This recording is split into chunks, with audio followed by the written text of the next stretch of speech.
Então, eu queria orar com vocês de novo, mas antes, eu queria que vocês soubessem do tema. Então, repensando a igreja, uma igreja relevante, bíblica, intencional e missional. Muitas perguntas vão vir à tona do que é, por exemplo, a igreja missional, mas ao decorrer da nossa conversa, eu quero tentar deixar claro para vocês, senão vocês podem ir levantar a mão, me chamar no final, fazer uma sabatina que eu vou tentar responder. Prometo, não sei se vou responder certo, mas eu vou tentar, tá bom? Mas o tema é esse, uma igreja relevante, que é uma igreja bíblica, intencional e missional. Mas antes de falar sobre isso, é importante a gente definir o que de fato é igreja. O outro slide deu certo ou não? Do pendrive? Deu. Se não deu, não tem problema não. Não, o pendrive eu deixei com a fiotinha aí. Não, é porque está em PDF. Mas, não, tranquilo, tá bom, tá tranquilo. Mas é importante então a gente definir o que é igreja. E o Ricardo Agreste, ele fala algo muito interessante e que me intriga muito. Ele diz que não basta apenas perguntar o que é a igreja, mas, antes de tudo, ser igreja. Então não basta a gente tentar, antes de qualquer coisa, definir o que é a igreja. Quando a gente quer definir igreja, a gente procura ir para o grego, então a gente vai lá e vê que é eclesia, chamados para fora, impelidos, uma igreja que se movimenta. Mas então Ricardo faz essa observação de que antes da gente tentar definir o que é a igreja, é importante a gente entender e saber e ser e viver o que é a igreja na prática. Mas então ele define o que é a igreja depois disso. Ele diz o seguinte, abre aspas aí para o Ricardo: a igreja é a comunidade daqueles que são discípulos de Cristo, ocupados em fazer o que Jesus disse que deveríamos fazer. Discípulos, sendo e vivendo o movimento da missão. Então Ricardo vai definir igreja como a comunidade dos discípulos, aqueles discípulos que vivem missão, e a missão maior, a missão macro desses discípulos é fazer discípulos. Uma igreja atuante, uma igreja relevante, é uma igreja que vive constantemente, intensamente, a missão de fazer outros discípulos. E ele traz para a gente também o Will Mancini, no livro O Futuro da Igreja. Nesse livro, o Will Mancini vai revelar para a gente dois pilares basilar da igreja. E nesse pilar, nesses dois andares, ele vai dizer o motivo pelo qual as pessoas vêm e as pessoas permanecem na igreja. Então, o Will Mancini vai dizer que a igreja de Jesus, dos nossos dias, ela tem dois andares. O primeiro andar é o andar de pessoas, pastor, programas, pessoas e prédios. Então, ele vai dizer que pessoas procuram a igreja também por estes quatro motivos. Talvez você é membro dessa igreja, está conhecendo essa igreja, você veio porque o pastor prega bem. Você veio porque o pastor tem uma boa palavra. Você veio porque o pastor é carismático. Mas também pelo programa. Você vem para a igreja porque a igreja tem um programa interessante. O projeto da igreja intriga. O projeto da igreja é interessante. Mas tem pessoas que vêm também para a igreja por pessoas. Pessoas procuram a igreja por pessoas. Amigos, convidados, a pessoa que você conheceu em algum lugar e essa pessoa te fez um convite, então você veio por pessoas. Por fim, pessoas também vão à igreja por prédios. Um templo arrumado, um som bom, uma cadeira aconchegante, um lugar confortável. Então, 4 tipos de pessoas que procuram frequentar uma igreja. Não estou dizendo com isso que isso é certo, nem estou dizendo que é o ideal, vocês estão entendendo. o William Sinn vai dizer que a igreja do futuro, ela precisa entender essa realidade.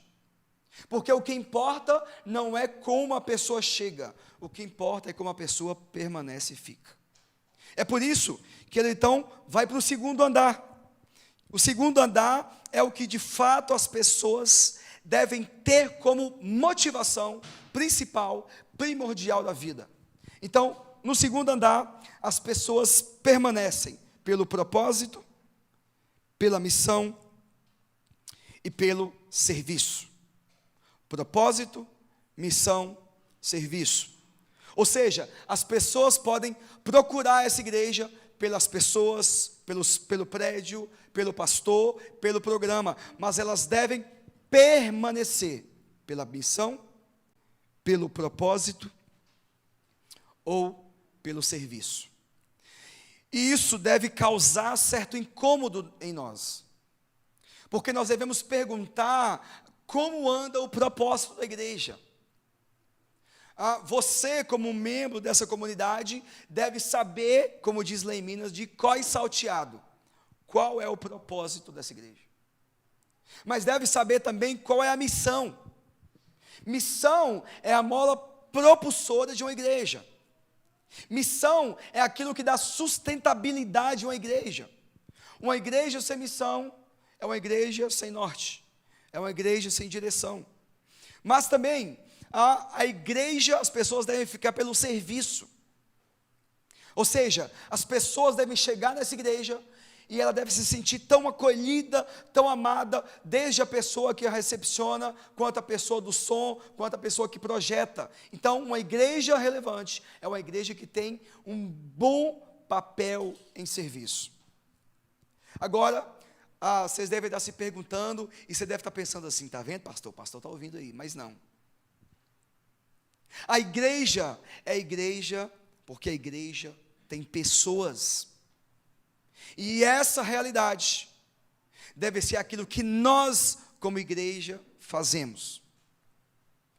Agora, pensando numa igreja relevante para os nossos dias, como eu disse, eu sou pastor de adolescentes, eu cuido de adolescentes, eu vivo uma realidade de uma série de situações com adolescentes, vários dilemas. Quem aqui tem filhos adolescentes? Alguém? Filhos adolescentes? Tem adolescentes aqui? Eu vi alguns aí. Tem? Irmão, vou orar por você depois no final, tá? Então, adolescente é muito cheio de dilema. Então, eu vou trazer alguns dados a partir da perspectiva de um líder, de um pastor de adolescentes. Por exemplo, tentativas de suicídio entre adolescentes aumentaram mais de 50% na pandemia. 50% na pandemia. Outro dado intrigante: jovens sem religião superam católicos e evangélicos em São Paulo e Rio de Janeiro. Outro dado do Instituto Gallup mostra que 4,1% dos adolescentes se identifica com alguma bandeira ideológica, em especial a bandeira LGBTQIA+. Ou seja, é uma geração de jovens e adolescentes que não tem identidade. É uma geração de jovens e adolescentes que não sabem quem são. E sabe que a responsabilidade disso acontecer é da igreja.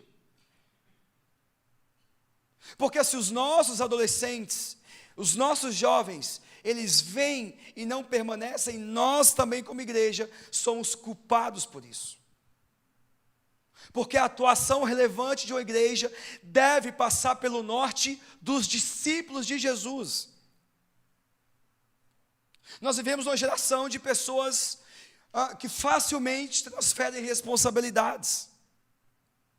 Então, o papel da igreja ser atuante é um papel de todos nós, não só do presbítero, do diácono e do pastor, de todos nós. E esses dados são dados preocupantes, porque se você não tem filhos, você vai querer ter filhos, amém? Eu e minha esposa, a gente quer ter, não é preciso ir muitos. E é preocupante. E eu reparei bastante na oração da querida que orou pelas crianças, E na oração ela falou algo muito importante. Eu oro por essas crianças, que é o presente e o futuro da igreja. Não existe essa de que criança, adolescente é o futuro da igreja. Criança, adolescente e jovem é a igreja hoje. É a igreja hoje. E o que a igreja tem de fazer como missão é deixar um legado para que essas crianças, esses adolescentes, esses jovens continuem. Essa é a nossa maior missão. Mas também, não está aqui, é que estava no outro slide. Mas também, nós devemos lidar como igreja, numa sociedade secularizada. Uma sociedade onde o centro de referência é Ele.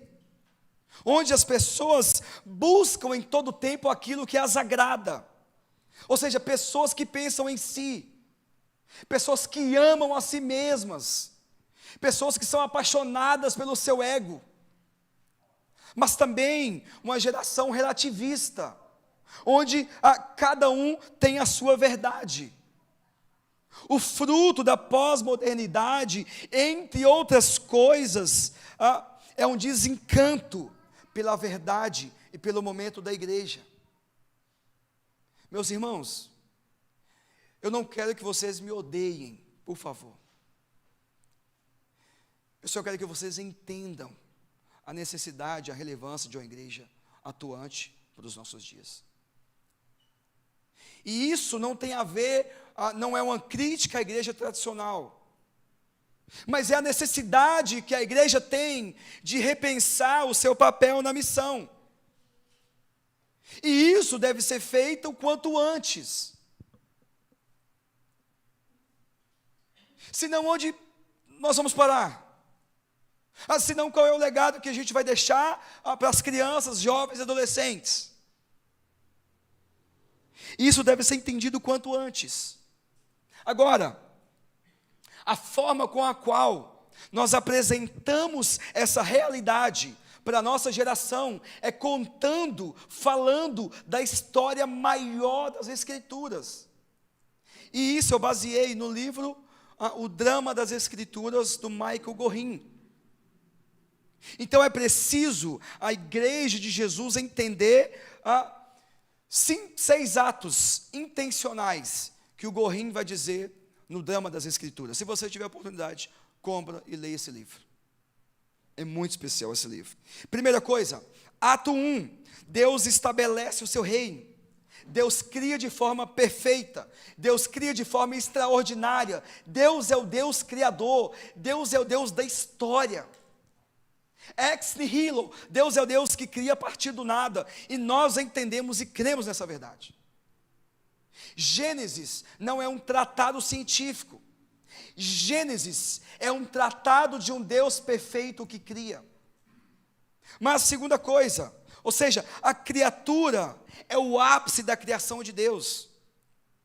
Deus, ele cria todas as coisas, mas quando Deus vai criar o homem e a mulher, ele fala, ficou muito bom. Ficou muito bom. Ou seja, a humanidade, nós como seres integrais naquilo que nós somos, para o Deus que é perfeito, é o ápice dessa criação. Segunda coisa, a autonomia. Por quê? Porque o povo se rebela contra esse Deus. Então a queda vem à tona. E a queda só aconteceu, o conflito só aconteceu porque Adão e Eva queriam ser autônomos. Não existe igreja autônoma. Igreja relevante é uma igreja que caminha em comunhão, em conjunto. Então Deus cria, mas a queda acontece, a rebelião vem à tona. Terceira coisa, terceiro ato, o rei escolhe Israel. Ou seja, Deus então intervém na história. E para intervir na história, ele escolhe um povo. Esse povo é o povo referência para os demais povos. Ou seja, a redenção é iniciada. Por quê? Porque a resposta de Deus para a queda é ele entrar na história e ele começar a se mover para nos libertar do nosso caminho natural. condenação eterna, ira de Deus. Quarta coisa, desculpa gente, de vez em quando vai pegar um pigarrinho, mas faz parte. Ato 4, a vida do rei, a redenção é realizada. Então, Deus agora entende que Israel falha, Israel pisou na bola, Israel é um povo idólatra, como todos os outros povos. Então Deus novamente intervém na história e resolve começar a redenção perfeita, a missão de salvação. Ato 5, propagando a notícia da missão da igreja. Deus então ele resolve agora ser intencional, de tal modo que ele entrega, ele dá tudo de si. Jesus entra na história. O Deus encarnado invade a história. E isso me faz lembrar do que Billy Graham falava. Ele disse que o maior feito da raça humana não foi o homem subir, pisar na lua, foi Deus descer e pisar na terra. A redenção intencional começa. Então agora Deus está se movendo em prol do seu povo. Deus entra na história para nos livrar das trevas de condenação, para nos desvencilhar daquilo que nos condenava. Essa é a boa notícia do Evangelho, de um Deus que entra na história, de um Deus que dá tudo de si, de um Deus que entrega o seu bem mais precioso, de um Jesus que se entrega na cruz, de um Jesus com prego nas mãos e nos pés, de um Jesus que morre por amor. Que Deus é esse? Que Deus é esse que se faz sacrifício?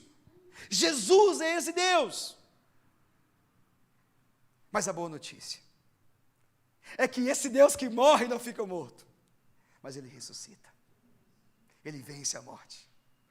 A tumba não pode pará-lo, não pode freá-lo. Então ele entra na história. Então Michael Gorin, ele vai dizer que a igreja intencional, uma igreja relevante, deve ter como primazia, deve ter como norte, deve ter como direção principal esses 6 atos. Meus irmãos, você como igreja, como discípulo, como seguidor de Jesus, deve saber isso de cor. Sabe por quê? Porque diferente do que nós entendemos por igreja, uma igreja missional não é uma igreja que faz missão. Uma igreja relevante não é uma igreja que faz missão. É uma igreja que é missão. É missão por essência. E missão por essência é você entender que você é um seguidor de Jesus, que você é um discípulo de Jesus, que você continua aquilo que os apóstolos começaram, e onde você estiver, você é um discípulo ali. E as pessoas devem saber que você é um discípulo. Isso é viver essa vida de missão. E pensando nessa realidade, pensando nessa cultura secularizada, pluralista, antropocêntrica, pensando nessa cultura onde nós precisamos aprender a responder a essa sociedade, lembre-se que nós precisamos ser relevantes. Nós precisamos ter estratégias. Perceba, não estou dizendo que a gente deve negociar. Os valores da palavra de Deus são inegociáveis. A nossa fé é inegociável. Os nossos princípios são inegociáveis. Mas a forma com a qual a gente faz missão são sim negociáveis. Por exemplo, Atos capítulo 17. E diz assim a palavra do Senhor: enquanto esperava por eles em Atenas, Paulo ficou profundamente indignado. Tem alguma versão diferente dessa palavra profundamente? Alguma versão interessante aí? revoltado. Legal. Ele ficou profundamente indignado, profundamente revoltado, ao ver que a cidade estava cheia de ídolos. Por isso, discutia na sinagoga com judeus e gregos, tementes a Deus, bem como na praça principal, todos os dias, com aqueles que por ali se encontravam. Versículo 18. Alguns filósofos, epicureus e estoicos, começaram a discutir com ele. Alguns perguntavam: o que está tentando dizer esse tagarela?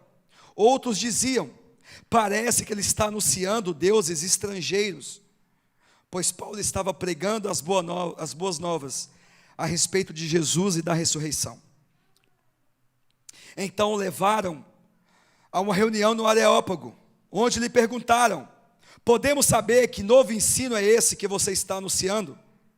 Você está apresentando algumas ideias estranhas e queremos saber o que elas significam. Todos os atenienses, todos os estrangeiros que ali viviam, não se preocupavam com outra coisa, senão falar e ouvir das últimas novidades.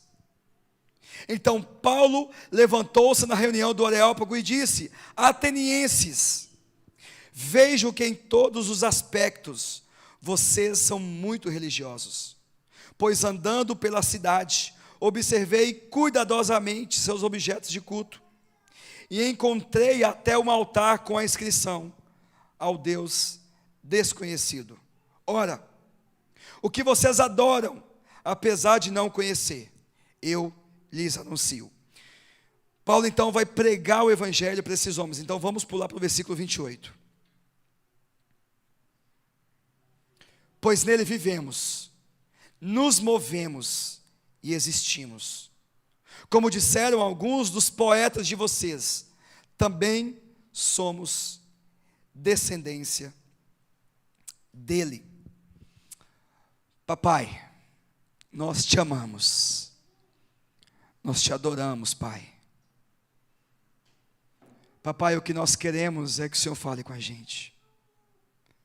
Espírito Santo de Deus, caminha em nosso meio, sarando as nossas feridas, Pai, nos convencendo dos nossos pecados, abrindo a nossa mente, preparando o nosso coração para a Tua palavra, Pai.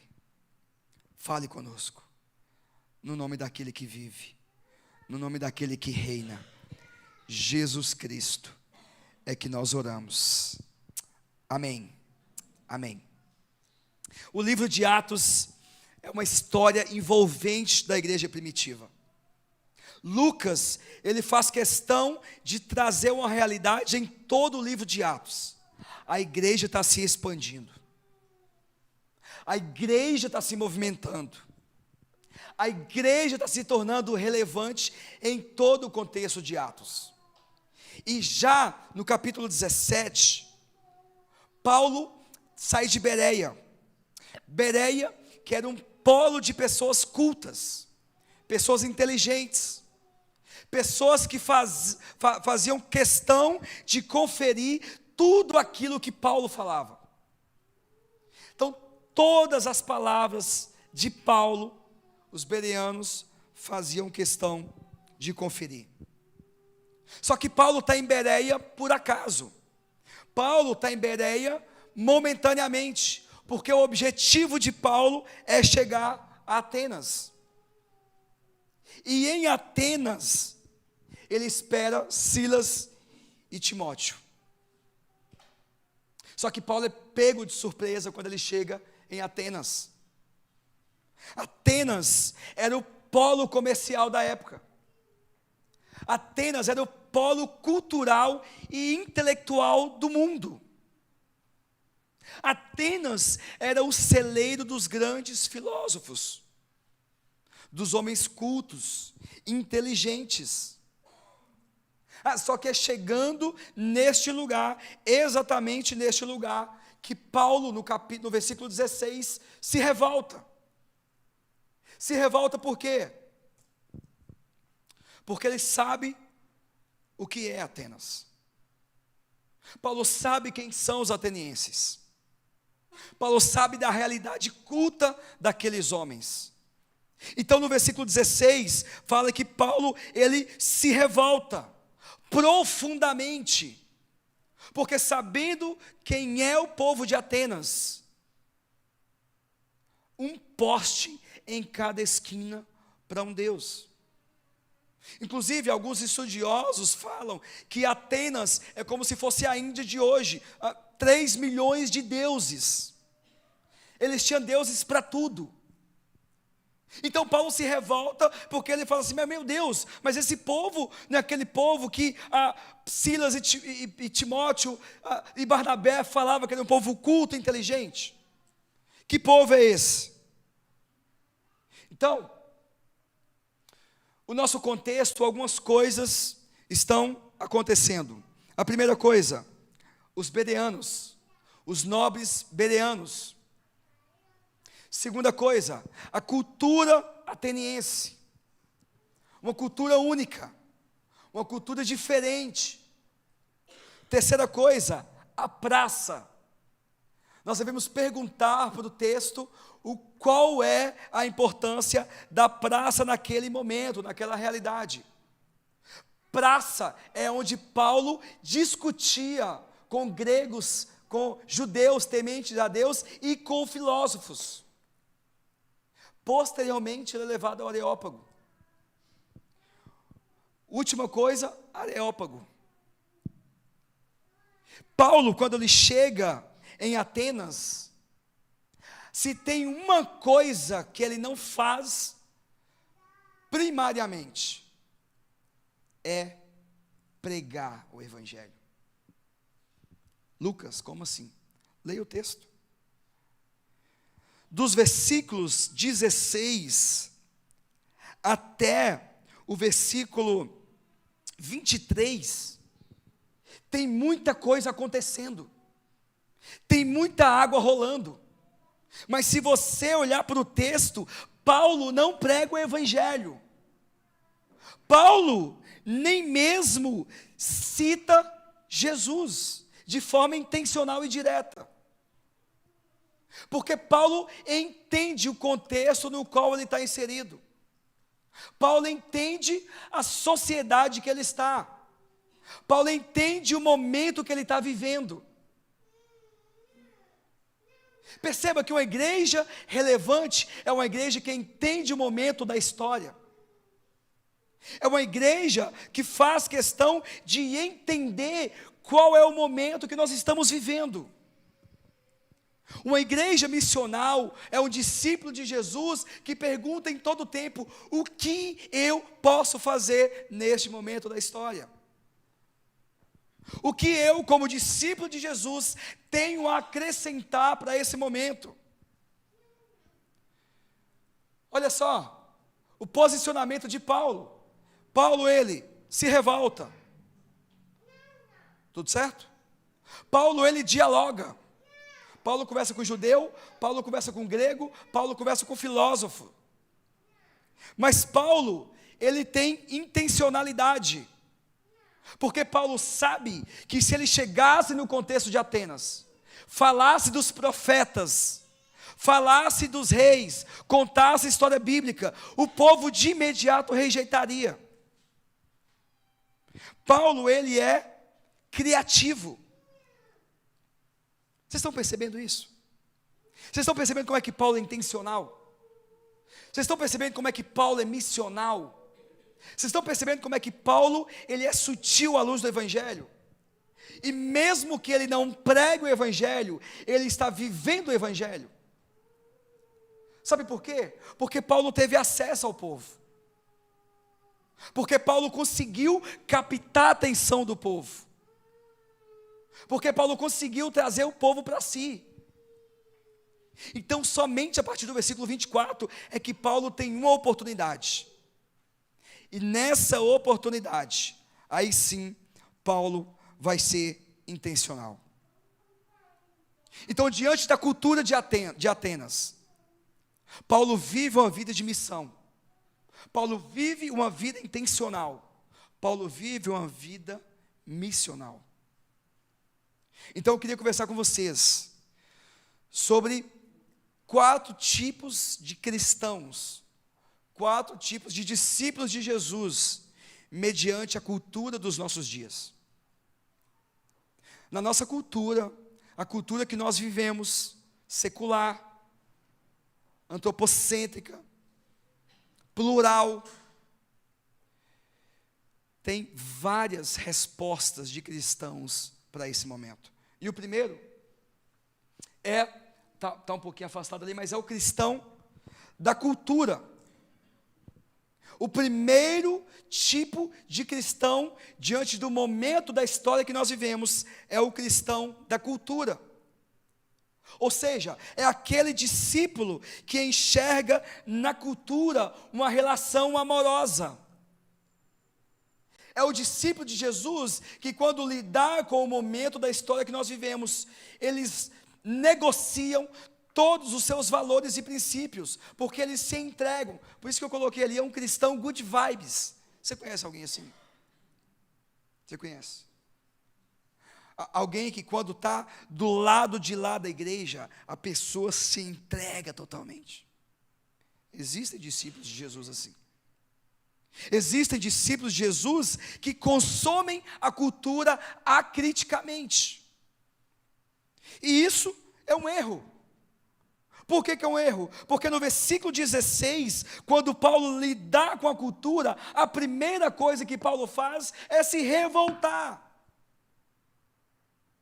Paulo se revolta para falar assim: meu Deus, não tem como um povo culto desse ser tão idiota. Como que esse povo inteligente é um povo que tem milhares e milhares de deuses? Vocês estão entendendo? Então Paulo não é um cristão, um discípulo da cultura. Porque Paulo é intencional, porque Paulo se revolta contra a cultura, porque Paulo não concorda com a cultura, porque Paulo é crítico a essa cultura. O cristão da cultura, polêmica, o cristão da cultura, diante deste filme, alguém assistiu? Não levanta a mão, não, pastor, depois chama a atenção de vocês. O cristão da cultura, quando assistiu esse filme, Como se tornar o pior aluno da escola, a reação dele é olhar acriticamente para o filme. E ele vai falar assim: bestagem. Não tem nada demais. Bestagem. Jovem adolescente dos nossos dias, eles fazem coisa pior. Não, o filme é 100% legal. Não, meu filho pode assistir se eu estar perto. Então o cristão da cultura, o discípulo da cultura, ele vai assistir esse filme e a reação, a decisão dele é essa: não tem nada, está tudo bem, está tudo tranquilo. Perceba, ele é um cristão acrítico. E isso é o momento nosso que nós vivemos. E essa é a nossa realidade. Eu sou muito novo.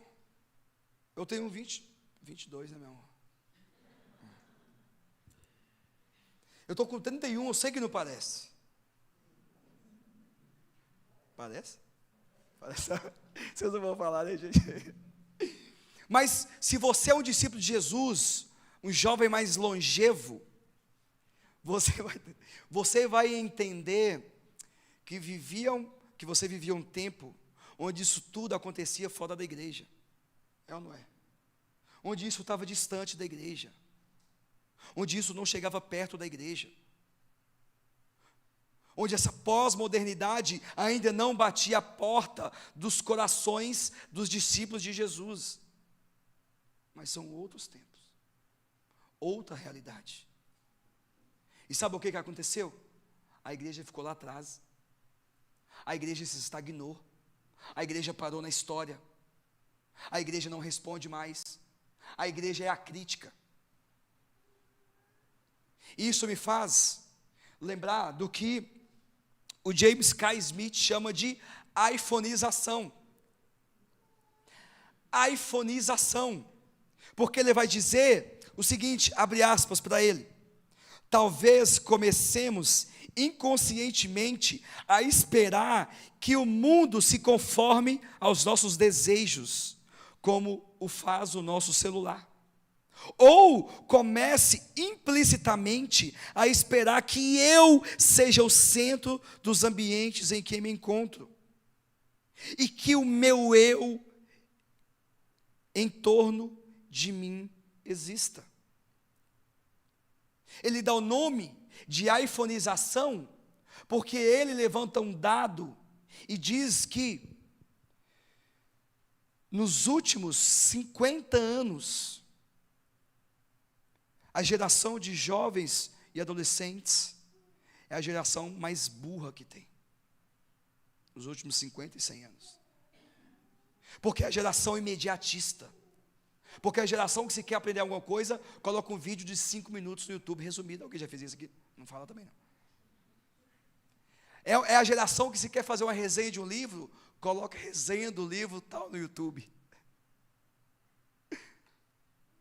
Você riu, hein? Então, é essa geração.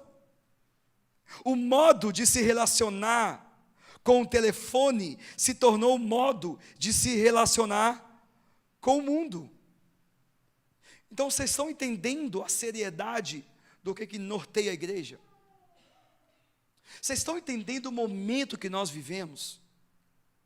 Vocês estão entendendo a necessidade que a comunidade dos discípulos de Jesus precisa ter o quanto antes de se relacionar com essa cultura de forma crítica, a ponto de ser intencional e missional com ela? E eu vou novamente reforçar, meus irmãos, não tem negociação de valores, não tem negociação de princípios, não tem. A Bíblia, ela é a palavra de Deus, inerrante, infalível, atual, sem precisar ser atualizada, atual, porque ela é a palavra de Deus. Mas não paramos por aí, porque nós vamos para o segundo tipo de cristão, segundo tipo de discípulo de Jesus, que é o cristão contra a cultura. Se o primeiro era o da cultura, era aquele que imergia na cultura, que caía de cara, que era crítico, o cristão contra a cultura é o oposto a isso. Porque ele vai entender que a igreja é a estrutura máxima nessa cultura. Porque a igreja está acima de todas as coisas. Ele vai entender que se o mundo está caído, está imerso em trevas, eu preciso ser um cristão contra a cultura. E a resposta disso, a consequência, é de começar a criar a subcultura gospel. Começar a criar guetos gospels. Começar a viver na caixinha gospel. Então, ele vai na padaria do padeiro gospel. Então, ele assiste um filme que é gospel. Então, ele só ouve música gospel. Então, ele estuda na faculdade que é gospel. Então, o cristão contra a cultura é o oposto do cristão da cultura, porque ele rejeita a cultura. E Paulo não está ensinando isso para a gente. Porque se Paulo fosse um cristão contra a cultura, a primeira coisa que Paulo faria quando chegasse em Atenas, gente, eu vou andar demais, é que eu sou meio pilhado, vocês nem perceberam, né? Então, se eu ficar para cá e para lá, vocês não precisam importar não se eu cair aqui, está tudo bem. Tá bom? Mas se Paulo fosse contra a cultura, se ele pisasse o pé em Atenas e visse aquela realidade, ele faria o quê? Voltaria para trás. Mas Paulo faz o quê? Versículo 17, acompanha aí. Por isso, discutia na sinagoga com judeus e com gregos tementes a Deus, bem como na praça principal, todos os dias com aqueles que por ali se encontravam. Então, Paulo não é contra a cultura, porque Paulo dialoga, porque Paulo conversa, porque Paulo se relaciona, porque Paulo tem contato, porque Paulo tem acesso. Vocês estão entendendo isso? E esse tipo de discípulo de Jesus, quando ele assiste, aqui. Quando ele assiste esse filme, vocês lembram que o cristão da cultura é o cristão acrítico, né? Não tem nada demais, está tudo bem, é isso mesmo. Já o cristão contra a cultura, quando ele assiste o filme, ele assiste com os olhos do ódio.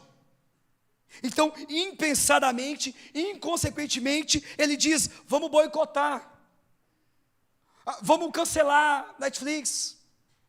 Ele diz: não, vou mandar prender o miserável que fez esse filme. Vocês estão entendendo? O cristão contra a cultura não é um cristão relevante missional. Em nome de Jesus, Deus deixa acabar a voz, não, amém.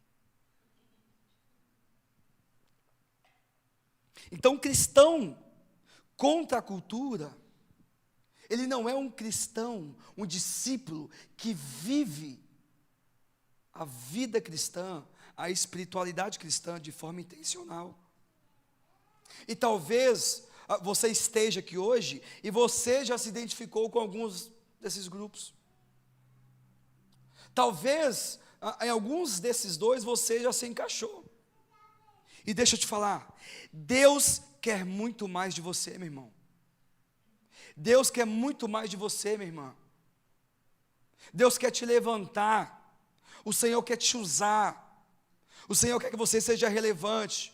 O Senhor quer que você seja intencional. O Senhor quer te usar onde você estiver. Mas não para por aí. Porque nós temos um terceiro grupo.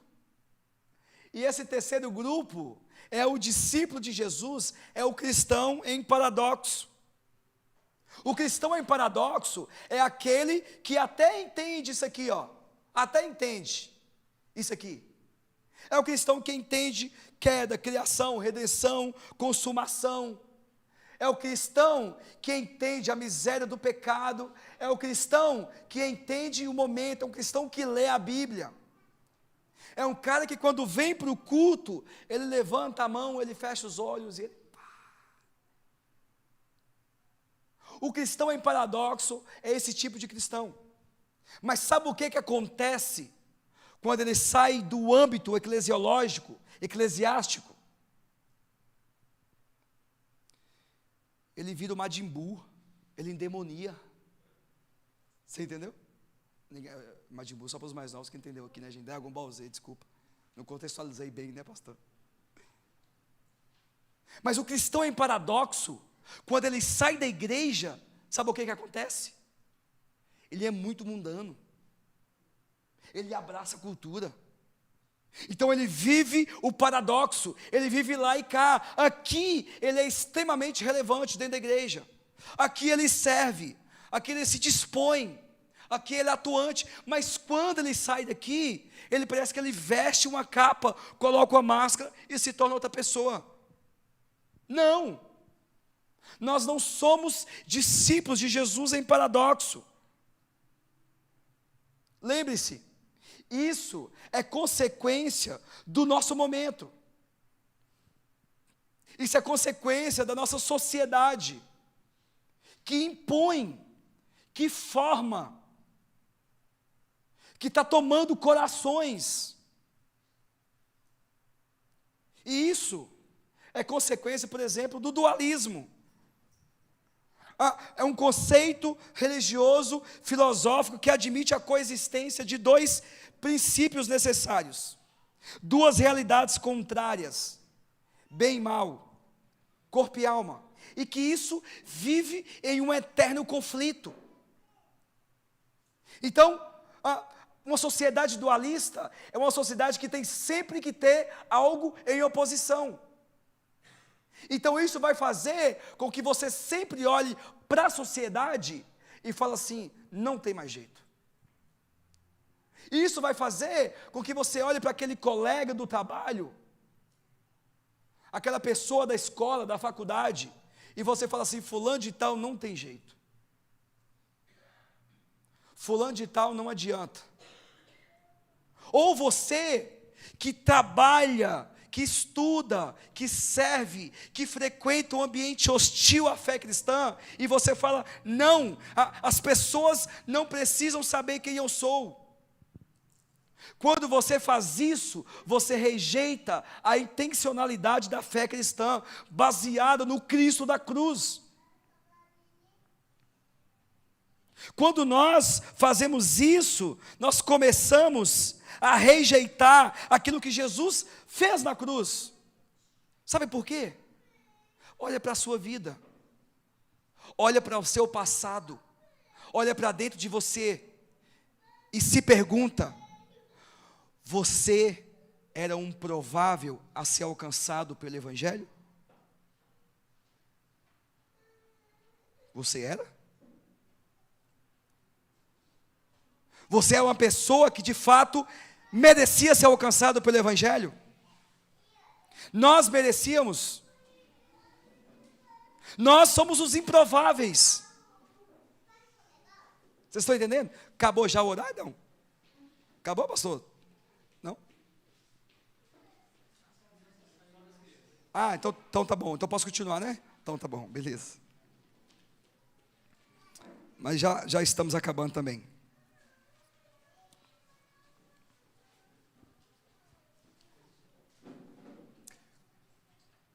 Quatro pontos de Paulo em Atenas. Quatro atitudes, quatro ações intencionais que Paulo tem em Atenas. Primeira coisa, gente, eu fico muito feliz, eu fico muito alegre quando eu olho para os irmãos anotando. Eu fico muito feliz, meu coração enche de alegria. Eu dou cascudo nos adolescentes quando eles não anotam nada. Gente, a nossa igreja está perdendo tempo. A gente está parado. A gente está estagnado. Mas quatro ações de Paulo que eu queria que vocês anotassem, que vocês guardassem e que vocês praticassem. Primeira coisa, Paulo, ele lê a cultura. Vocês estão entendendo? Paulo sabe, conhece o ambiente que ele está inserido. Paulo, ele lê a cultura de tal maneira que alguns estudiosos falam que Paulo sabia. Tem jogo hoje? Tem? Corinthians? Tem que ser o Corinthians mesmo, né? Tem que ser o Corinthians. A irmã é corintiana, né? Ah, beleza. Não olhe no celular, tá, irmã? Presta atenção, não estou brincando. Segunda coisa, Paulo, ele interpreta. Vocês estão entendendo?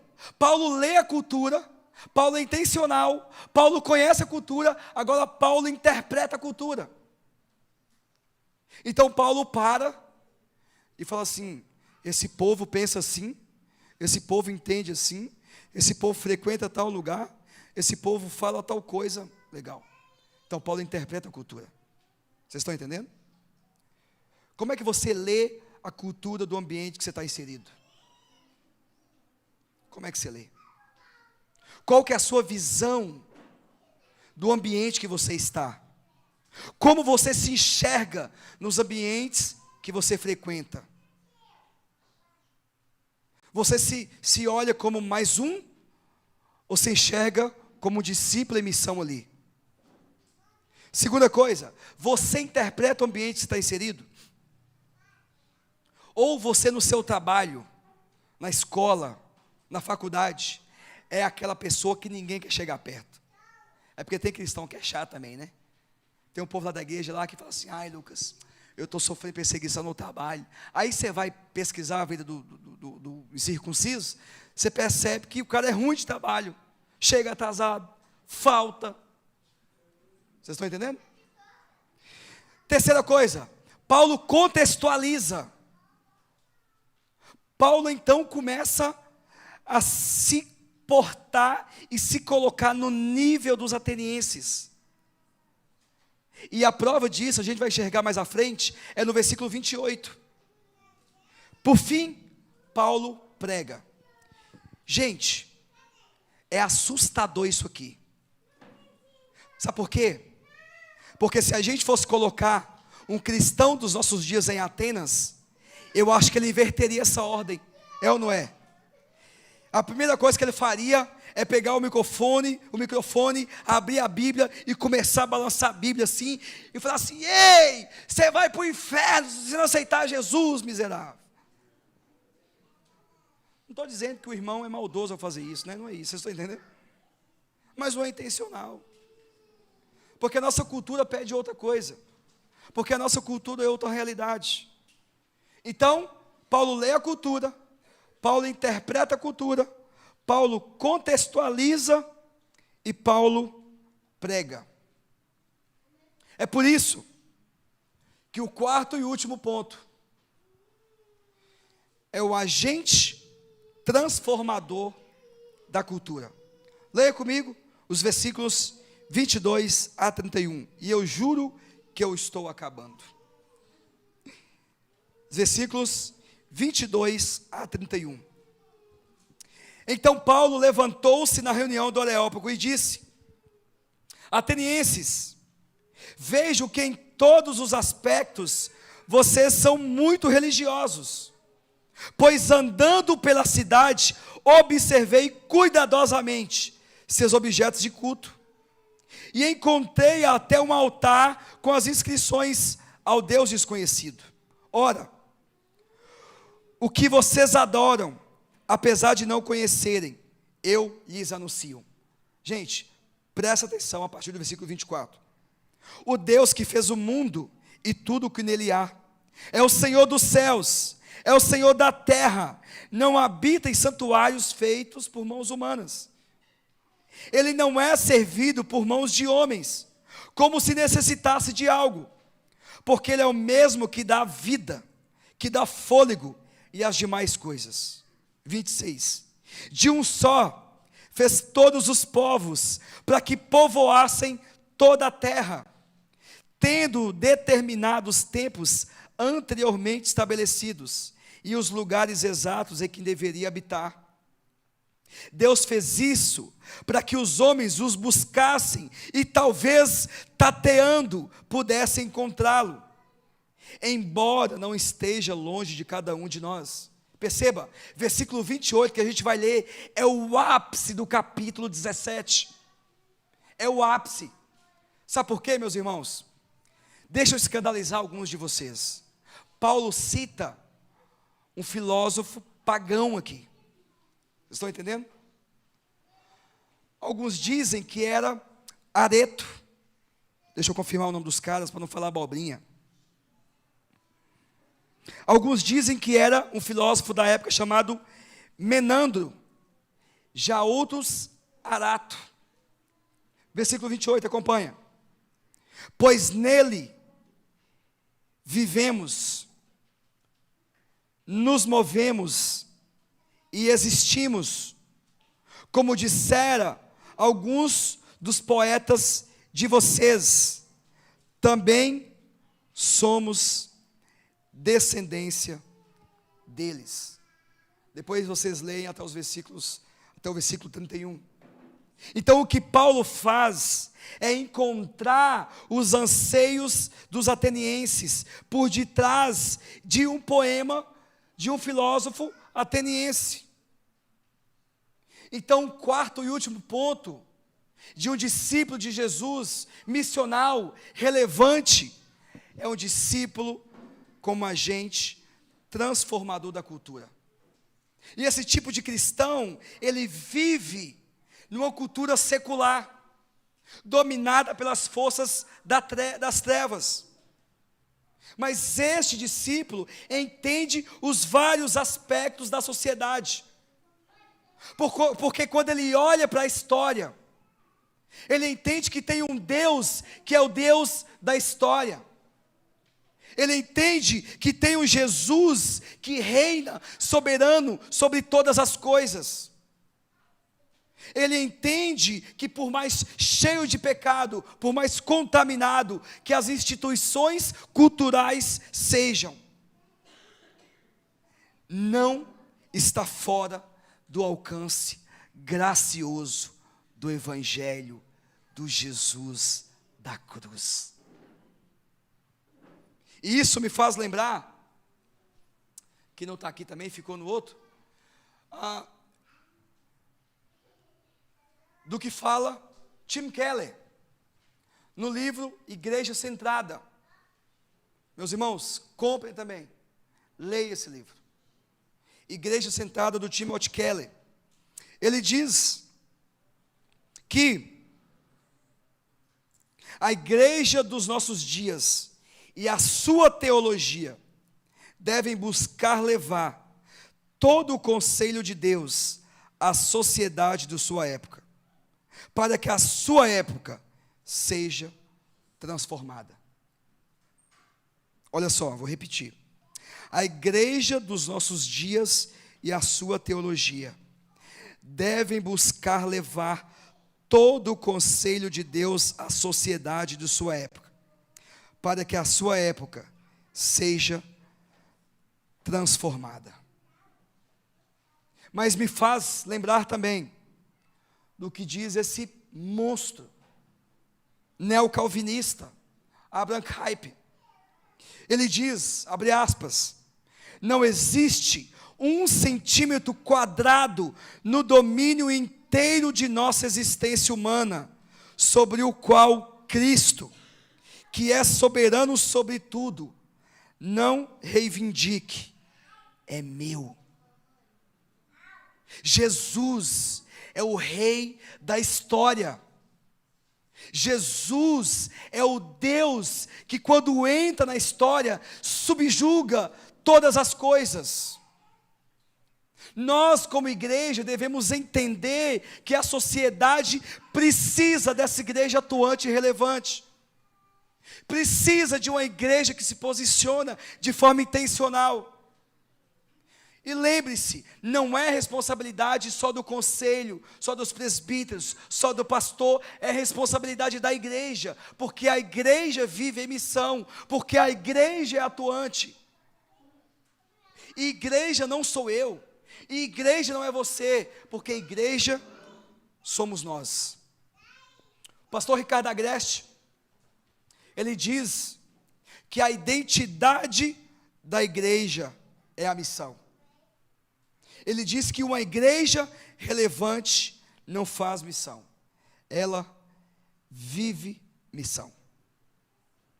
Para a gente finalizar, eu queria compartilhar com os irmãos algo magnífico, transformador, que toda igreja de Jesus precisa saber. Os 3 R's do Mark Driscoll, diante da cultura, diante da sociedade. Ele fala que a primeira coisa é receber. Ou seja, há coisas na cultura que fazem parte da graça comum. E um cristão precisa simplesmente receber. Primeira coisa, tem coisas na cultura, ainda que não sejam necessariamente cristãs, que têm princípios, resquícios da graça de Deus ali. Segunda coisa, rejeitar, porque na cultura tem coisas pecaminosas, que não vão trazer benefícios, e que não podem ser consideradas normais. Por fim, redimir, porque há coisas na cultura que não são ruins em si mesmas, mas podem ser usadas e são usadas de forma pecaminosa. E o Mark diz isso, porque quando Jesus voltar, ele não vai apenas redimir a sua igreja, Jesus vai redimir o cosmos, Jesus vai redimir a cultura, Jesus vai redimir as instituições, porque nele tudo subsiste, porque a partir dele todas as coisas foram criadas. Colossenses, abram aí Colossenses, capítulo 1.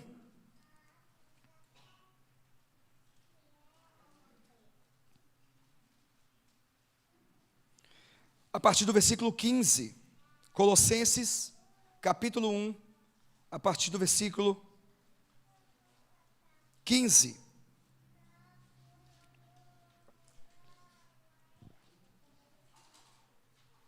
Ele é a imagem do Deus invisível, o primogênito sobre toda a criação, pois nele foram criadas todas as coisas nos céus e na terra, as invisíveis e as visíveis, sejam tronos, sejam soberanias, poderes ou autoridades, todas as coisas foram criadas por ele, para ele.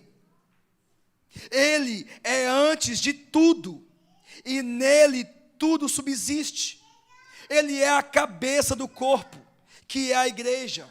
Ele é o princípio e o primogênito dentre os mortos, para que em tudo tenha supremacia. Uma igreja relevante é uma igreja que entende que o Jesus que morreu e ressuscitou é o rei da história, é o rei da sua vida, morreu por amor a você. E a resposta disso é nós nos entregarmos totalmente a Ele, é nós abrirmos os nossos corações e entender que nós precisamos e dependemos deste Deus. Precisamos e dependemos deste Deus. Jesus, quando Ele entra na história, Ele nos redime, Ele nos livra da condenação eterna, Ele morre a nossa morte, Ele vive aquilo que nós precisávamos viver, Ele toma as nossas dores, mas Ele ressuscita ao terceiro dia.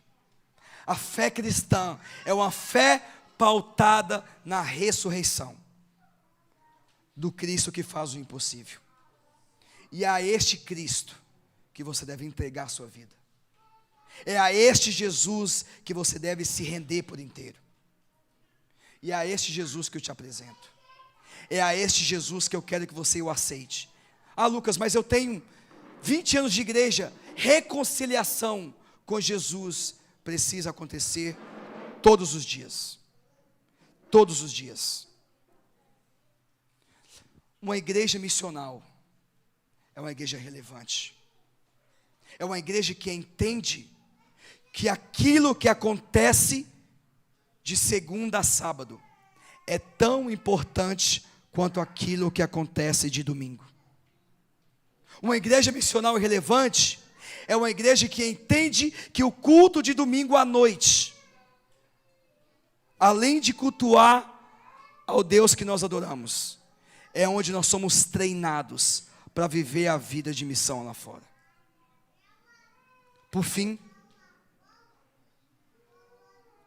algumas coisas que eu queria compartilhar com vocês, para a gente refletir, praticar e orar.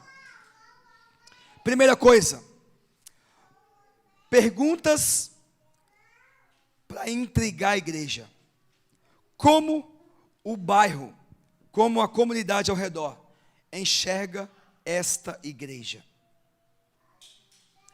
Como os vizinhos ao redor entendem o papel, o propósito, a missão dessa igreja? A comunidade precisa saber disso. Segunda pergunta: caso esta igreja feche as portas, pode repreender, está repreendido, mas caso essa igreja feche as portas, o bairro sentiria falta dessa igreja? A comunidade sentiria saudade de vocês?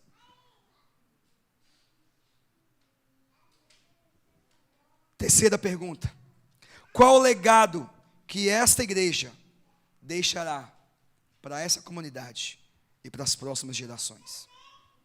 Qual o legado?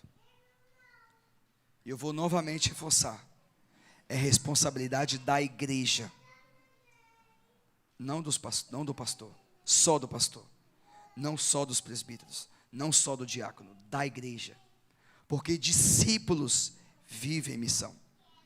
Quarta e última: eu sou mais parecido com Cristo hoje do que um ano atrás? Eu sou mais relevante no reino de Deus do que um ano atrás? Não vamos muito longe, do que uma semana atrás?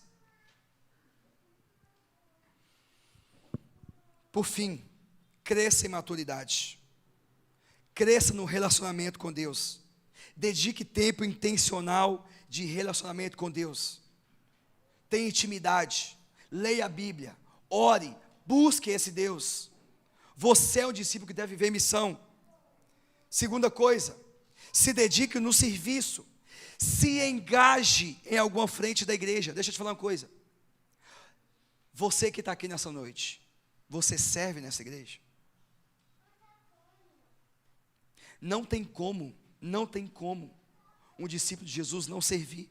Não é uma possibilidade. Não é uma possibilidade. Uma igreja relevante é uma igreja que todos se engajam, porque todos servem. Uma igreja relevante não é uma igreja tocada só pelo pastor e pelo conselho. É uma igreja tocada pela igreja. Por fim, seja engajada, igreja, na vida em missão. Se enxergue a partir de hoje, sempre em missão. O que significa? Significa que quando você pisar da porta para fora, a bolha estoura. E você vive aquilo que Deus falou com você nesta noite. Que Jesus os abençoe. Que Jesus os use com graça e poder. E que essa igreja daqui a muito tempo seja ainda mais relevante, mais poderosa, mais cheia da graça de Jesus, mais cheia de poder. E que não venha caber mais pessoas nessa igreja. Que seja cheia. Porque vocês fizeram missão, foram missão de tal maneira que pessoas acompanharam vocês, porque elas quiseram conhecer o Jesus que vocês conhecem. Deus abençoe. Papai, nós te adoramos, nós te amamos. Obrigado, Jesus. Obrigado porque o Senhor é tudo para nós. Obrigado, Jesus, porque sem o Senhor nada somos. Obrigado, Jesus, porque nós te temos. Obrigado, Jesus, porque mesmo sendo minoria numa sociedade contrária à nossa fé, nós temos o Senhor, porque o Senhor é eterno,